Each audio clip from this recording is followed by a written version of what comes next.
Le mythe bébé, faut-il lui rendre un hommage national? Et pourquoi Brigitte Bardot, c'est la France que l'on aimait ou que l'on aime?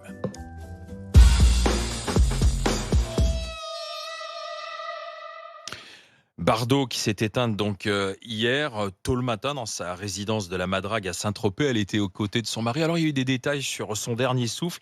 Elle lui a dit son petit mot d'amour qui se disait tout le temps, c'est mon piou-piou. C'est ce qu'elle lui a murmuré à l'oreille, puis c'était fini. C'est ce qui a été dit du côté des proches de Brigitte Bardot. Alors pour son enterrement, elle avait dit vouloir éviter la présence d'une foule de connards. C'est du Bardot. Elle a dit qu'elle voulait une simple croix en bois. Visiblement, tout est fait, tout est déjà arrêté, tout est écrit. Elle a dit ce sera un petit coin proche de la mer. On se doute de l'endroit où elle va reposer, mais ce sera dévoilé dans les jours qui viennent. Faut-il lui rendre un hommage national? Ça, c'est la demande de certains responsables politiques. Et puis, c'est cette question que l'on pose sur les réseaux sociaux. On va la laisser filer, on va la laisser courir pour voir ce que vous en dites. Mais Brigitte Bardot, c'est la femme libre de Dieu créée à la femme. C'est la femme et ses maris et ses amants. C'est la femme qui a assumé d'avoir avorté dans la France conservatrice. C'est aussi la femme qui a parlé de sa grossesse comme d'une tumeur, en disant que c'était une erreur dans sa vie. C'est la femme qui a dénoncé rapidement aussi le politiquement correct. Bref, est-ce que Bardot, c'est la femme française par excellence? 32-16 pour le dire au G. Je me suis tourné vers Barbara. Au moment où j'ai dit la femme française par excellence, oui, Barbara, pour toi? Bien sûr, bien sûr. Barbara, c'est la future Marianne. Hein. N'importe quoi. Non, Elle a été Marianne, Brigitte, mais aussi, Brigitte Bardot. Ouais. Brigitte Bardot, ce qui fait d'elle à la fois un mythe, mais en même temps, justement, l'incarnation de la femme française et dans laquelle toutes les femmes peuvent se reconnaître, même si personne n'a la beauté et le charisme de Brigitte Bardot, c'est qu'elle était simple, elle était vraie. Voilà, la véracité, la vérité. Elle est l'expression même de ce que c'est qu'être une femme vraie, qui ne se cache pas derrière des masques, alors que, dans le même temps, elle était une starlette, puis une grande star de cinéma, puis une icône et un mythe. Je veux dire, être capable d'être à la fois un mythe dans ce domaine aussi clinquant, bling-bling que le cinéma, et en même temps toujours garder cette vérité crue de ce qu'elle était. Moi, je vais vous dire, il n'y en a pas d'autres, des comédiennes comme ça. J'adore Isabelle Adjani, mais Isabelle Adjani, elle est restée une star, par exemple. Ou j'adore Béatrice Dalle, mais Béatrice Dalle, elle n'est pas devenue une icône. Et justement, c'est ça qui fait de Brigitte Bardot quelque chose d'unique. Et moi, je répondrai après à la question, faut-il un hommage national? Mais je pense que justement, non, parce qu'elle est au-delà de ça et que c'est justement tellement l'expression de la vérité, de la droiture et de l'humilité qu'elle ne mérite pas, au contraire, tout le faste, le barnum de tout ce qu'elle détestait, c'est-à-dire le bling-bling du show business et en même temps aussi la récup politique. Donc, faut laisser Brigitte Bardot à elle-même, aux animaux et ensuite aux Français qui l'aiment profondément. Ce qui est intéressant, c'est de voir qu'elle venait d'un milieu moderne, enfin petit bourgeois dans les années 50. Elle a voulu être danseuse, elle voulait s'en affranchir. Quand elle a commencé à fréquenter Roger Vadim, elle avait 15 ans. Il faut le rappeler aussi, il était plus âgé qu'elle. Et elle l'a épousé, elle avait 18 ans et elle voulait cette carrière artistique. On était dans la France du général de Gaulle, c'est une France corsetée. C'était la France de Tante Yvonne. Et là, elle a cassé tous les codes. Elle a permis une émancipation des femmes à ce moment-là avec cette fameuse danse dans Et Dieu créa la femme. Mais sans un discours idéologique. Elle ne l'a pas fait par idéologie, elle l'a fait parce qu'elle était elle-même. Oui, simplement parce que c'est ce qu'elle voulait, ce qu'elle ressentait, ce qu'elle voulait devenir. Pas comme les féministes d'aujourd'hui qui nous serinent toute la journée une idéologie toute faite. Et puis ce qui est intéressant, c'est qu'elle assumait d'incarner des contradictions. Comme tu l'as dit, elle a incarné un féministe. Mais chez Jacques Chancel, elle critiquait les féministes qui manifestaient en disant que ce n'était pas la peine de manifester avec des pancartes et que c'était même les plus vilaines qui gueulaient. Elle avait Pelé comme idole, elle avait Pelé parmi ses idoles. Et elle a eu à la fois des déclarations dont on aura l'occasion d'en parler tout à l'heure. Et comme tu l'as dit, elle a assumé d'avoir des hommes dans sa vie. Elle a assumé, ce qui est fort dans la France des années 60, de reconnaître qu'elle ne pouvait pas être une bonne maman. Et ça, je trouve que c'est très fort. Donc ces contradictions font que, comme toute icône, elle est adorée, elle est détestée, elle est controversée. Maintenant, par rapport à la question, faut-il un hommage national? Je pense que là, on est effectivement dans la récupération politique parce qu'elle ne l'aurait pas voulu. C'était une grande gueule parce qu'elle a dit merde au milieu bling-bling, justement, pour s'occuper de la cause des animaux sur laquelle personne ne peut dire qu'elle a été malhonnête. S'il y a bien un sujet sur lequel elle fait consensus, c'est celui-là. Et elle a sacrifié sa carrière alors qu'elle était au Zénith. Et ça, je pense que peu de personnes l'auraient fait. Et je pense qu'il faut la laisser auprès de ses proches et dans une cérémonie intimiste comme certainement elle aurait voulu. Charles. Moi, ce que je trouve intéressant, c'est que elle fait un peu partie pour moi de ces stars à un tube. Elle a fait plusieurs films remarqués, mais pendant très longtemps, elle n'a rien fait. Elle a arrêté en 72-113. On dirait Brigitte qu'elle a Bardot. été jeune, puis vieille, sans entre-deux. C'est assez curieux, ce qui fait qu'on l'identifie soit à son personnage de sex symbole, femme très sensuelle, etc., de sa jeunesse, soit à la grande avocate de la cause animale qu'elle a été une fois plus âgée. Et moi, ce que j'aimais bien chez elle aussi, c'est qu'elle était tout aussi effrontée dans sa vieillesse que dans sa jeunesse. C'est-à-dire qu'elle affichait ses rides, ses cheveux blonds.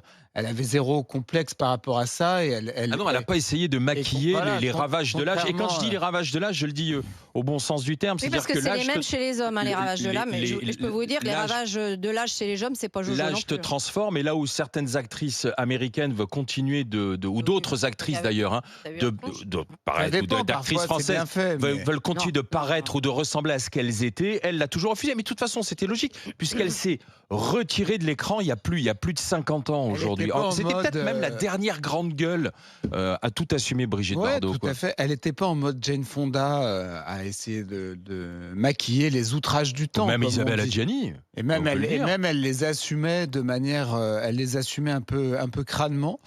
Donc moi, je trouvais que c'était sympathique, de même qu'effectivement, sa liberté idéologique, je trouvais ça très sympathique. Elle faisait pas du tout allégeance au Khmer rouge du cinéma français. J'ai vu d'ailleurs que le New York Times a écrit que c'était l'une des premières stars problématiques, ils appellent ça. C'est-à-dire, c'est une star, mais bon, il y a des aspects qu'on n'aime pas. C'est un peu comme Depardieu. Pour moi, elle est un peu de la même... Ou Alain Delon. du même bois que des gens comme Depardieu, comme Delon. C'est qu'en fait, ils sont tellement stars qu'ils peuvent se permettre une certaine liberté dans les idées et dans les propos, et ça leur est ça. Oui, mais reproché ce qui est intéressant par notre atmosphère et notre Mais c'est ça, époque justement. de Khmer Et rouge. d'imposer Il faut ses souligner, conditions il sur faut les souligner tournages aussi. que justement, nous vivons une époque où personne ne peut être un vrai être humain, c'est-à-dire avoir ses contradictions, avoir ses complexités. C'est-à-dire qu'aujourd'hui, c'est ou tout blanc ou tout noir. C'est-à-dire c'est le monde binaire, et c'est pour ça que c'est un monde absolument effrayant, et je pense que Brigitte Bardot, elle supportait plus ce monde, et qui est d'ailleurs très polarisé par les réseaux sociaux, où on voit tout de suite des gens jeter des anathèmes. Donc c'est où t'es extraordinaire, formidable, les gens t'adorent et te vénèrent, ou bien t'es vraiment la dernière des merdes, excusez-moi, et tu mériterais de crever. Enfin, c'est ça aujourd'hui, le discours qui est tenu sur... Et ça polarise tellement. Du coup, des personnages comme ça, qui sont des personnages complexes, j'ai parlé tout à l'heure de Béatrice Dalle. Béatrice Dalle, c'est une actrice, une grande actrice, très complexe aussi. Et moi, les gens ne supportent pas ça. Mais c'est pas le même niveau quand même. Non, mais bien sûr, Par le point de vue de la personnalité. Non, c'est mais pas la- au point de vue du complexité de charisme. alors que oui, tu mais es pareil. Judith Godrèche, alors t'as pas de fait film, t'as pas de cinématographie, t'as pas Marion d'œuvre Cotillard. derrière toi. Ou non, encore Marion Cotillard, Ou ça va, Juliette elle n'ouvre Binoche. pas trop. Mais voilà, toutes ces Elle l'a nanas, ouverte en à même tort, temps, à il faut l'époque. qu'elles aient un espèce de discours convenu dans l'idéologie de l'époque, le politiquement correct dans toute sa splendeur, la petite pétition qui va Le bien. mieux, c'est Marina Foïs pour ça. par Ah oui, exemple. bah. Non, mais, Oui, non, mais d'accord. au mais moins, restons- Marina Foïs, elle d'accord. est un peu Mais ce qui est comédienne. Alors que intéressant, Godrèche, c'est que Brigitte excuse-moi. Bardot, quand tu revois Ou ses Adèle films, Haenel, quand tu Adèle revois Haenel. les films de Brigitte Bardot, quand ils repassent, ils ont vieilli, les films Pas de la Brigitte vérité. Bardot. Elle-même. vérité Ouais, de mais Clouseau, moi, ça a pas la vieilli. vérité de Clouseau, oui, peut-être celui qui a le mieux vieilli ou le moins mal vieilli. En tant qu'actrice, c'était pas une grande actrice quand même. Oh. Elle avait un jeu, elle avait un style, elle avait une voix, elle avait une présence, mais c'était pas une actrice oscarisable. Si on met ça sur l'échelle de Ah, mais elle le disait l'échelle elle-même. méridienne, si tu veux. Mais elle est arrivée à un moment, elle a fait exploser Oui, mais, tous les codes, avec des metteurs en scène aussi. Hein. ouais, mais Faut pas comme tu oublier, dis- avec des metteurs en scène comme Clouseau qui l'a aussi martyrisé, comme Vadim qui l'a exploité, mais au bon sens du terme. Oui. C'est-à-dire, il a vu le potentiel, il a vu Ah, ce qu'elle mais- dégageait, il a vu la femme. Aujourd'hui, on Et, te et dirait il s'est qu'il- dit, voilà, je tiens quelque chose, je tiens un objet cinématographique. Ah, mais je aujourd'hui, je il tiens serait- un objet féminin Mais dans la ça France force- de Mais aujourd'hui, il 54. serait cloué au pilori, Roger Vadim. Tu Mais je sais rigoles pas, ou quoi mais oui, je sais Ouh là pas là. si ça plairait aux féministes d'aujourd'hui. Oh là Mais là, ça Qu'elle ait force. été créée Oui. par Roger Vadim, aussi par Gainsbourg. avec la Voilà. musique Ouais, de ouais, bien sûr. Gainsbourg et Ouais. tout ça. Mais Ah non, Finalement, elle doit beaucoup aux hommes avec lesquels elle a travaillé ou qui s'en sont servis comme d'une muse. Mais pourquoi est-ce qu'on la oui, présente mais comme étant justement, la France? Tu vois, c'est ça. elle parce les a qu'elle était vampirisés. libre, c'est la liberté. Pourquoi c'est la Puis France, comme qu'elle tu dis, habitait à comme tu dis, Saint-Tropez. c'était pas une grande actrice en termes de technicité, c'était pas une grande chanteuse non plus. Mais elle arrivait, elle a dit je suis comme je suis, qui m'aime me suivre et les autres allez vous faire voir. Grosso modo, c'était ça.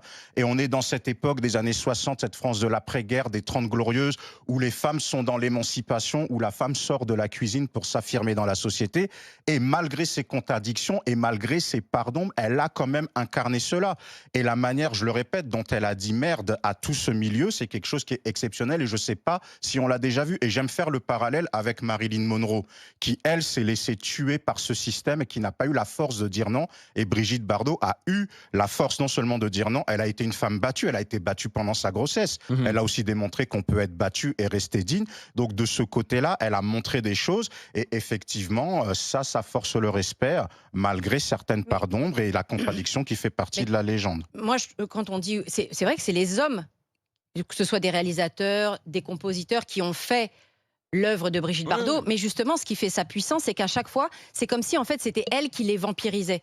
C'est-à-dire qu'en fait aujourd'hui, le film de Vadim et Dieu créa la femme ou les chansons de Gainsbourg pour Brigitte Bardot, c'est Brigitte Bardot qu'on retient. C'est pas l'homme qui a fait cette image de Bardot ou cette chanson pour Bardot. C'est ça qui fait sa puissance, c'est qu'à chaque fois elle s'est réappropriée la chose, elle l'a tellement incarnée avec ce qu'elle était et la puissance. Alors, je déteste ce truc là, les femmes puissantes, là, je sais pas ce que ça veut dire, mais enfin, en tout cas, s'il y en a une qui est une femme puissante, c'est elle, parce que justement, elle aspire tout ce qui peut être à l'époque le patriarcat, elle aspire tout ce que les hommes étaient en capacité de lui donner, elle le retransforme pour en faire. Mais pourquoi on en a la fait une femme. incarnation française de Brigitte Bardot, tu vois? Parce que Pourquoi? la France est une femme. Parce que la France est une femme. Marianne, c'est une femme. La politique française, c'est une femme. La La liberté République, qui guide le la peuple, liberté guidant le de la peuple. croix. Elle a les seins à l'air. La liberté guidant le peuple. La République, c'est une femme. La monarchie, c'est aussi quelque part, c'est une femme parce que derrière tous les grands rois, il y avait des grandes reines. Alors toutes les féministes là qui s'excitent. En France, il n'y a jamais eu de reine. Bah, elles connaissent rien à l'histoire de France parce qu'en fait, il y avait toujours des femmes derrière. Quand c'était pas les femmes officielles, c'était les maîtresses. Donc la France est une femme et la France, c'est Brigitte Bardot. Alors, on va aller au 32-16 retrouver Christophe. Oh, mais Amen. c'est un voisin, il est dans le Lavandou, il est dans le Var. Bonjour Christophe. Bonjour Christophe, bienvenue sur MC dans les GG. Bonjour Christophe. Est-ce que Christophe m'entend? Est-ce que Christophe est avec nous? Christophe?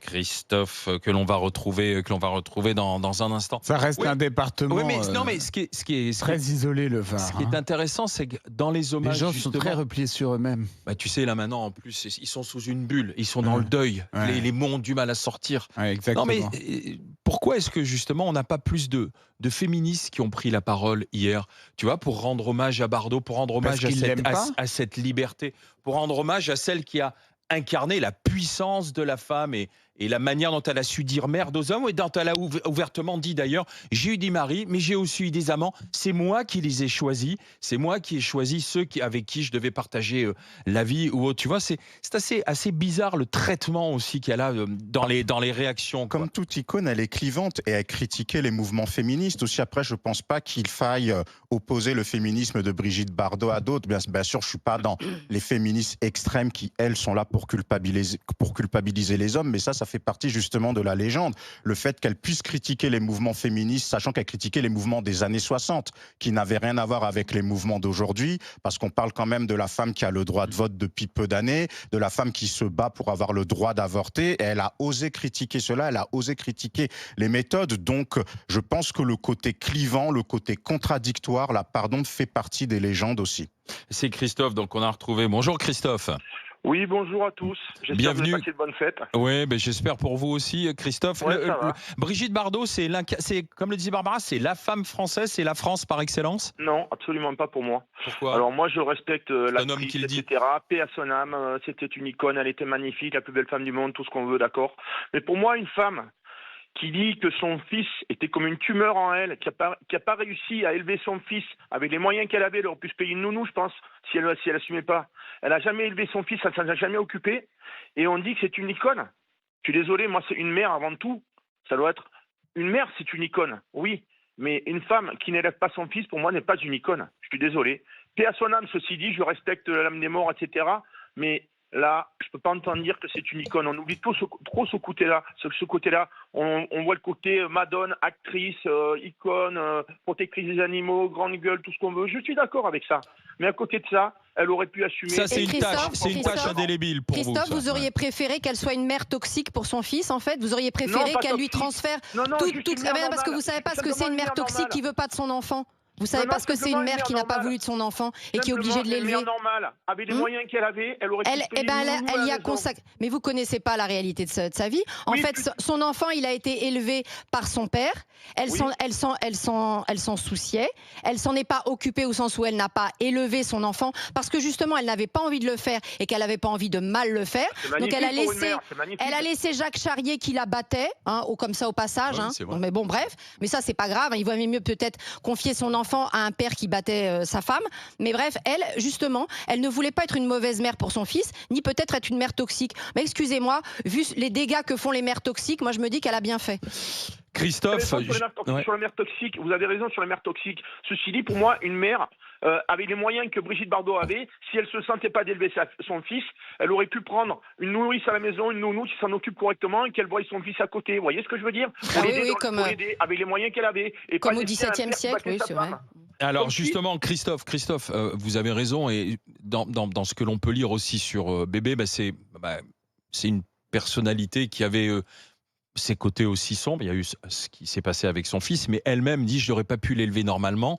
Regardez comment j'ai été traqué, regardez, on essayait de... les conditions elle a été obligée d'accoucher chez elle. Exactement. Elle a été obligée d'accoucher chez elle parce qu'elle ne pouvait pas sortir pour aller accoucher à l'hôpital. C'était l'émeute aussi. Et puis cet enfant, après, elle a essayé de se rapprocher de lui, mais c'était trop tard. Bon, elle a assumé derrière ce manque de maternité. Alors vous dites, vous, c'est une tâche dans la carrière de Brigitte Bardot, comme ces propos qu'elle a pu avoir sur la politique, sur les musulmans, sur les réunionnais, sur les homosexuels. Alors, est-ce qu'on lui pardonne ou pas? Ça, on le verra tout à l'heure à 10h quand on évoquera l'autre partie de Brigitte Bardot, la partie réac, la partie extrême droite. Ce sera tout à l'heure à 10h. Là, on a posé la question et on va le laisser filer tout au long de ces 3 heures.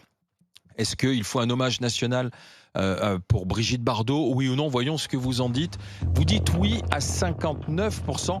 C'est timide, hein? Et je rappelle qu'elle n'en veut pas. Mais c'est simplement voir un peu ce que vous ressentez, vous, les Français.